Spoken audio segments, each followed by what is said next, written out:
Isang sanggol ang binenta ng isang babae na humingi muna na mahigit 200 pisong down payment.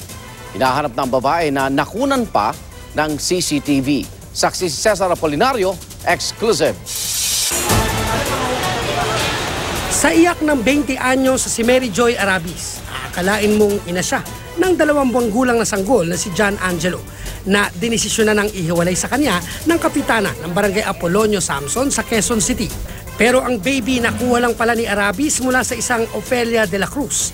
Kwento ni Arabis, nakilala niya si de la Cruz habang may bit-bit itong sanggol nang magkasabay silang dumalaw sa Caloocan City Jail nitong May 5. Ang sanggol ibinigay sa kanya kapalit ng 250 pesos na down payment daw.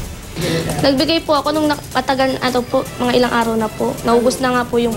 May susunod pa sanang bayaran pero matagal na palang pinagdudahan ng barangay si de la Cruz. At sa investigasyon nito, lumabas sa posibleng sangkot sa iligal na bentahan ng bata si de la Cruz.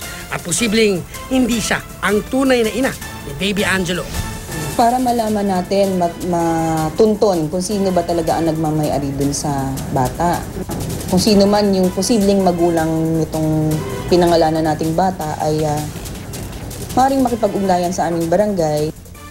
Kaya naman ang bata hindi mapupunta sa dalawa. Itinurn over siya sa Reception and Study Center for Children. Dahil napamahal na raw sa kanila kahit 6 na araw pa lang, emosyonal din maging ang ina at mga kapatid ni Mary Joy. Napamahal na po kasi sa amin itong bata. bigat sa kalooban. Papayagan naman daw ang pamilya ni Mary Joy na dumalaw kay Baby Angelo. Hindi lahat ay nagbibigyan ng pagkakataon maging ina, magluwal. Dadating din yung oras mo. Ako si Cesar Apolinario, ang inyong saksi.